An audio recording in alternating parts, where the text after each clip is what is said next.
Mungkin tetap tidak, tapi berubah saja. If you wanna drink juice, oke, itu kalau sekarang yang problem. Tapi tambah yang fruit. Kalau bikin yang orange ini ada jus, tapi ada isinya ada fruit yang dimasukin lagi. Karena itu fiber. Kalau sugar with fiber bagus. Kalau sugar aja, fructose aja, itu enggak glisemin naik, energi langsung turun. Kalau ada fiber naik lama, karena mix sama fiber. Kalau bikin ya papaya di press, jus saja enggak, jus sama yang fiber dan papaya harus mix. Iya, jadi kalau jus buahnya saja tetap glukosanya masih ada, namanya gulanya masih tinggi. Tapi kalau dicampur dengan kalau ada mungkin madu alami bisa ya seperti itu sekarang.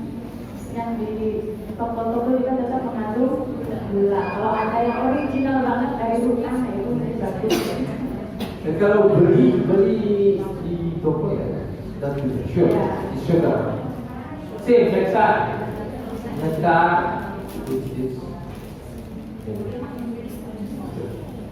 sugar. Ya, next. Oke, itu yang energi kalau white sugar nasi putih, oke, sama roti putih sama fructose, energi naik langsung turun. Kalau low lama, kulitnya lama, energi naik. Nah ini ya Bapak Ibu perbedaannya yang tadi itu dalam diagram atau grafik ini menunjukkan ketika kadar glukosanya itu dalam darah tinggi nanti cepat turun, cepat lapar tadi ya. Tapi kalau yang lama diserapnya itu perlahan-lahan dan akan lapar juga.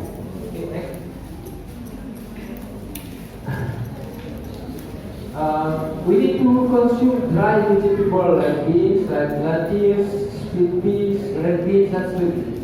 Ini kesalahan yang ketiga yang dilakukan oleh atlet itu tidak mengkonsumsi cukup sayuran kering. Maksudnya sayuran kering itu yang belum dimasak dengan air ya.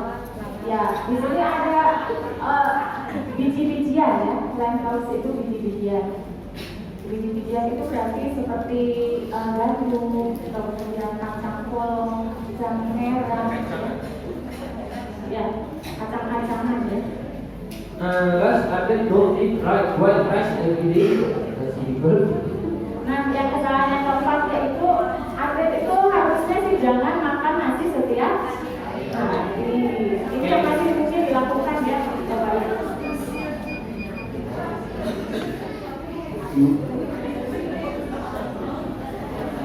We don't eat enough fish. We need fish. Ikan yang harus makan ikan bukan karena atlet memang ikan memang nggak. We need fish, green vegetable, but cook. Ya, yang berikutnya yang mungkin jarang diperhatikan adalah kita jarang makan, khususnya atlet ya jarang makan ikan.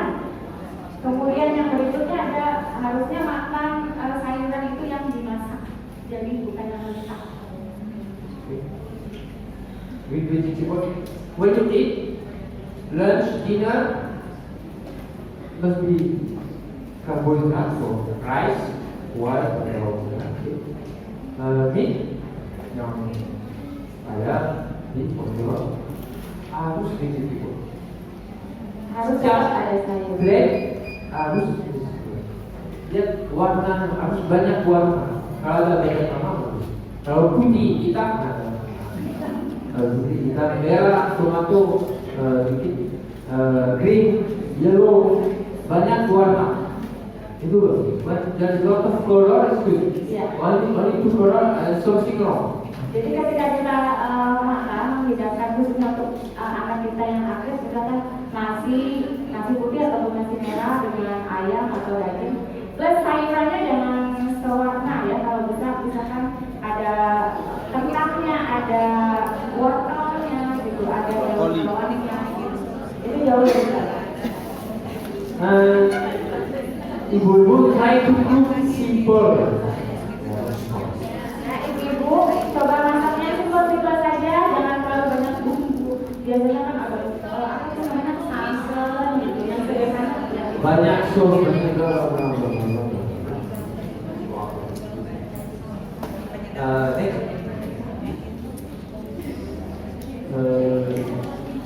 just one point for swimmers, specific for swimmers. Ini khusus ya ibu-ibu, bapak-bapak untuk berenang nih, pentingnya kalsium. We need more calcium when we are swimmers and when we are athletes. Or when we in taekwondo or swimmer need more calcium than most. Ya, berenang itu membutuhkan lebih banyak kalsium. Because in the water there is no shock. The body is carried by the water. So there's no impact. Okay. And our bone need to be strong for the future. And so we have no training the body in the water. And there's no impact on the floor. That's why we need a lot of calcium to build strong bodies. Ya, karena kita para atlet ini membutuhkan lebih banyak kalsium untuk memperkuat tulangnya ya. Misalnya ketika mereka berada di dalam air karena tumpuannya itu berbeda ketika berada di darat. To build a strong skeleton. The skeleton needs to be strong to swim, but also for later when you are old, the woman when they become in a position, the body density is going down. But you need to prepare before.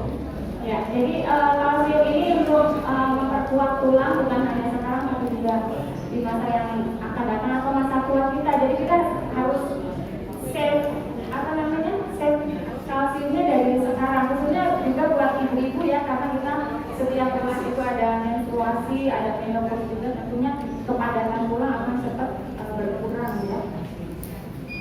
And to intake the calcium, we need vitamin D. They working together.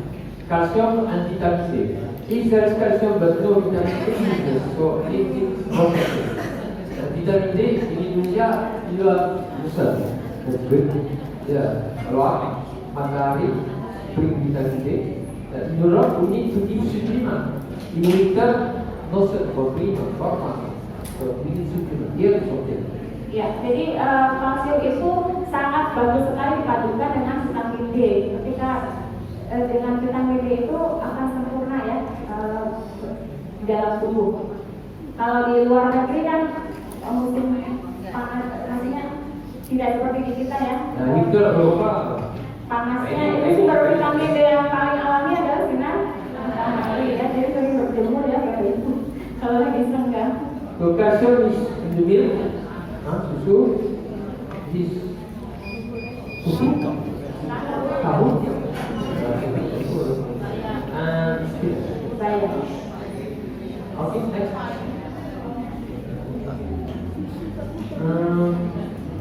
Pengeluaran energi.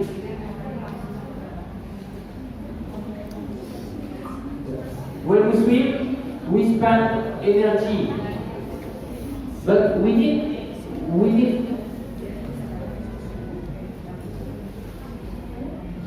energy. Kita butuh energi.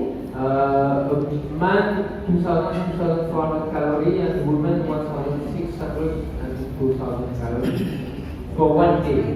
Ya, kita membutuhkan energi bagi laki-laki itu sekitar 2.000 sampai 2.400 kilokalori per hari. Sementara untuk yang wanita kita membutuhkan 1.600 sampai 2.000 kalori. Untuk dari pagi sampai dari bangun sampai tidur. Tapi kalau energi keluar harus energi masuk makan. Okay. Jadi kalau makan yang masuk 3.000 kalori, yang keluar cuma 2.000, yang 1.000.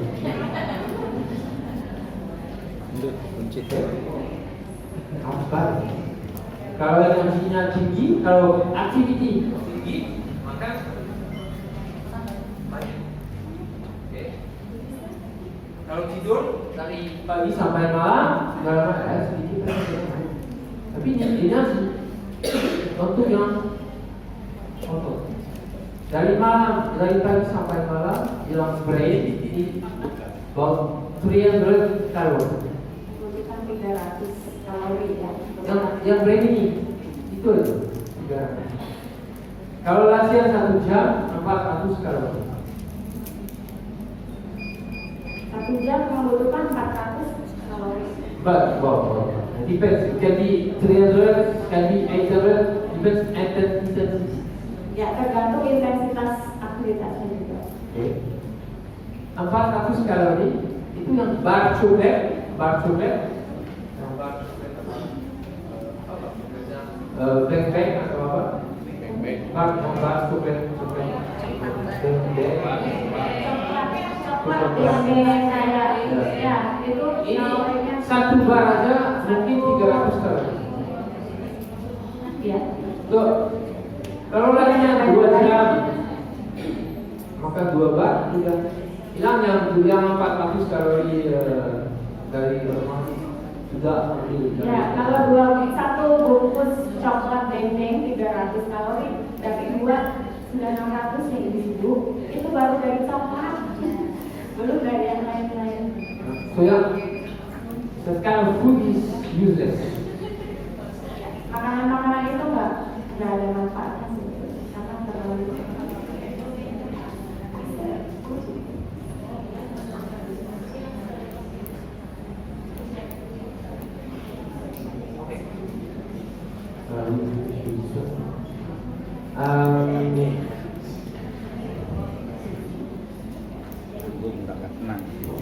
I won't say what we forgot the policies. We go back to the video service.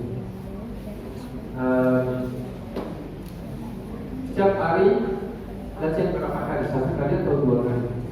1 kali, kadang-kadang 2 kali, yang ada di 2 kali. Kalau latihan pagi jam berapa? Jam 5. ya, orang lain ya. Makan apa? Seperti biasa. Sebelum makan.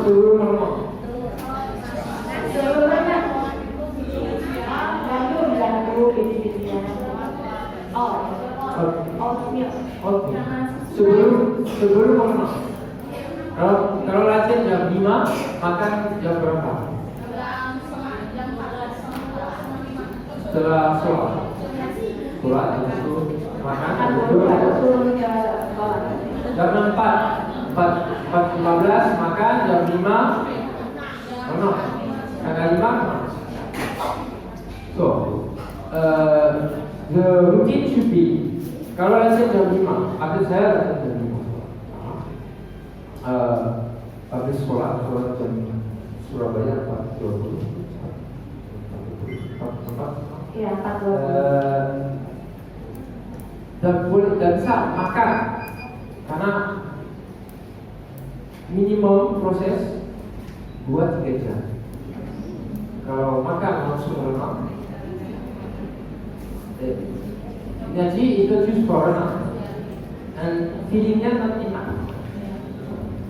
Yes. Kalau di lapar, kalau di kenyang, don't be Jangan hungry, terlalu but don't be lapar, jangan terlalu starving. kenyang. Okay.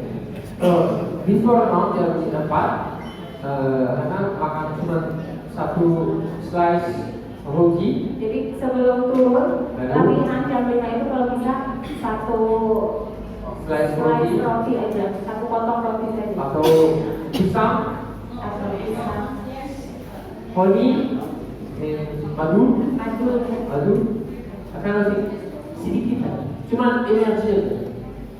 untuk Bukan oat atau nasi atau enggak, tidak boleh, tidak bisa. Minimal harus 2-3 jam dari last makan full sampai latihan atau kompetisi juga. Bisa 2-3 jam. Kalau lebih, maka itu snack kecil. So pagi roti, honey, pisang, sedikit latihan. Habis latihan langsung apa?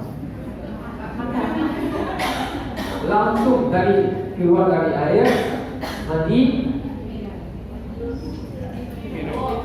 minum apa? Air putih dalam air. Nah, ini kalau memang harus ini. Habis latihan susu, kita susu coklat. Susu coklat, karena yang rasio protein sama karbohidrat bagus. Itu kotak Susu ya, 150 langsung dari selesai latihan jam 7 harus minum sebelum jam 7.30 menit setelah latihan maksimum. Jadi 30 menit setelah latihan itu maksimalnya harus 30 menit. 15 menit lebih baik. Harus langsung minum susu. Dua fungsi reflux de stock, energi, and repair the muscle, protein dari susu untuk preparation. Iya, jadi fungsinya susu tadi untuk memperbaiki otot ya, dan juga untuk menambah energi. Habis itu sarapan. Baru setelah itu baru boleh sarapan. Oke. Yang sarapan atlet saya sekarang sudah senior, sudah ngerti tidak makan nasi di sarapan. Nasi di siang sama sore, tapi sarapannya makan oats atau biasanya yang rutin. Nasi kalau siang. Nasinya siang saja. Important 3 jam sebelum latihan atau 3 jam sebelum lomba last full meet. Ya. Dan 1 jam sebelum non-training. Ya, kalau mau makan ya misalnya 2-3 jam sebelum makan. Kalau latihan waktu latihan, minum apa? Air putih bagus, no problem. Tapi kalau programnya latihan berat, tinggal 1 jam dan berat, untuk atlet ya, jangan kecil-kecil dalam masalah badan tinggi. Mungkin bisa tambah air putih sama sirup sedikit, sirup atau jus fruit sedikit, dan tambah garam sedikit, isotonik drink. Itu yang minuman biasa itu. Ya, isotonik ada yang banyak yang air putih. tapi kalau lebih baik yang kita buat sendiri kami nggak akan. Tapi kalau latihan 1 jam aja air atau yang kecil-kecil, sirup sama garam Sirup dengan garam sedikit ya, cuma sedikit saja. Apa ya?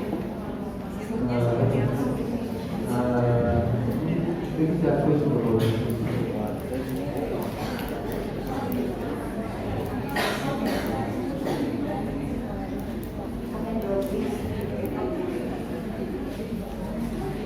Oke, terima kasih Pak Gratis sudah menyampaikan tentang masalah nutrisi gizi pola makan atlet. Sebelum nanti masuk ke sesi tanya jawab, mungkin di sini masih ada waktu 1 jam lagi ya coachnya untuk memberi penjelasan mengenai masalah teknik gerakan atlet gitu ya. Mungkin di sini setelah atlet itu kan diberikan program dari pelatih baik di air maupun di darat gitu kan ya. Sekiranya hal apa saja sih yang harus dilakukan oleh atlet untuk mempertahankan performa latihannya gitu selama di rumah gitu ya. Biasanya di sini juga banyak permasalahan yang timbul dari orang tua kan, apalagi anaknya menjadi atlet. Dan mungkin juga satu lagi tentang bagaimana cara menghadapi problematika atlet khususnya di bidang teknik atau pergerakan dan hal lainnya gitu. Mungkin itu saja Coach bisa dijelaskan. Yeah, there are 2 topics we are going to ask you. The first one is how to maintain the performance of the athlete. The second one is the common problems faced by the athlete before competition. The second one is the problems that athlete face or got.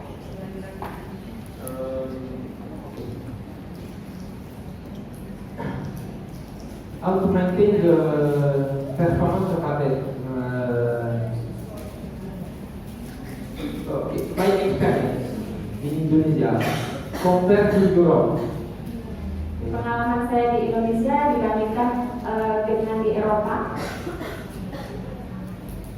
You kids yang 7 sampai 11-12 tahun are more afraid more. I'm training a lot more than Europe. Focus on swimming a lot and mainly only about swimming. Ya. Jadi di Eropa ini, Di sini more. ya beliau lebih banyak di sini melatihnya daripada di Eropa ya.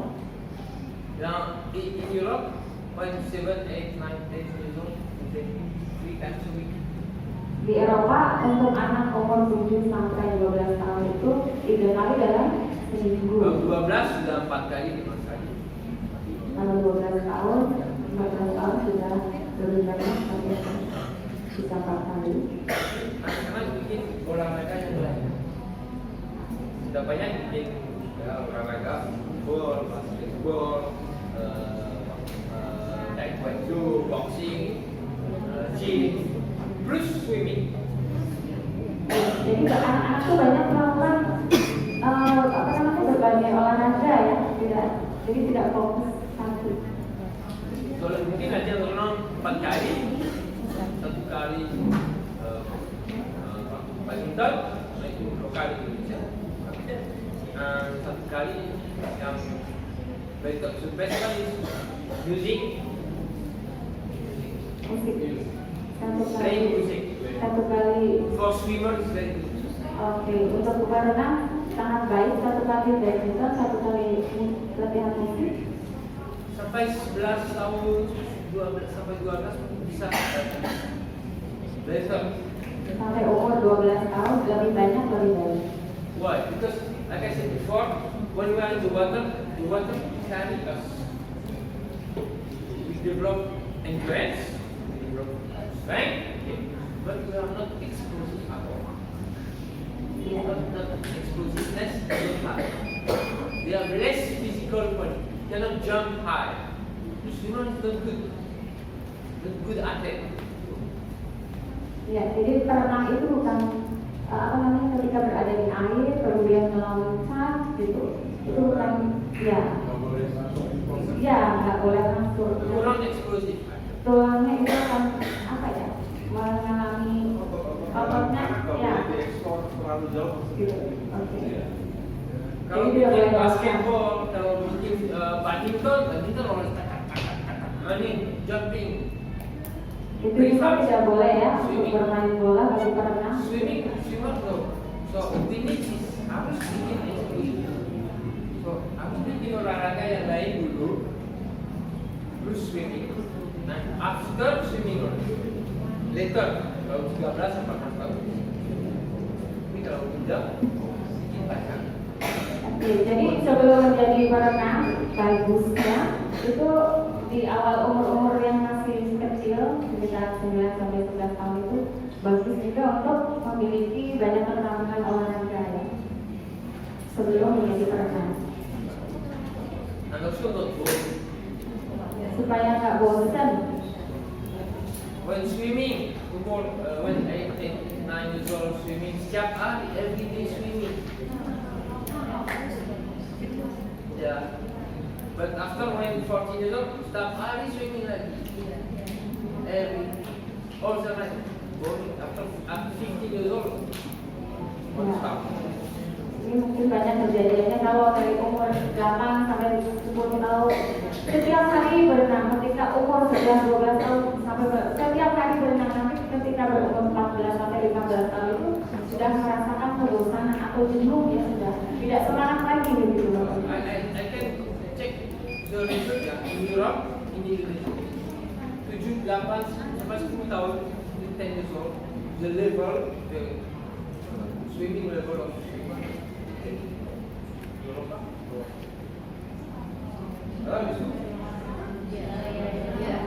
Karena umur 15 sudah tahu. Besok ada 2C di Jakarta.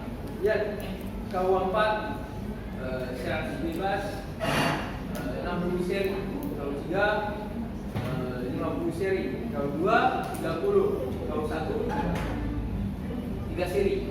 Dan ada orang senior tak ada, habis stop. Too strong dengan masih nakal. Mulai kecil, slowly, start slowly. Perlahan-lahan saja yang kali porsi dari Indonesia. Teknik stroke and olahraga yang lain.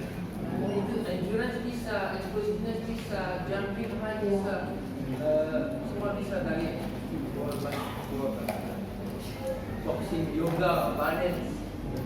Ya, jadi semasa masih kecil nih umur 8-10 ya, harus banyak mengikuti kegiatan lain selain berenang. Jadi tidak fokus ke renang karena nanti ketika umur 15 tadi merasa bosan. Jadi biarkan dia memahami banyak teknik ya, misalkan ikut yoga, ikut nge-gym, ikut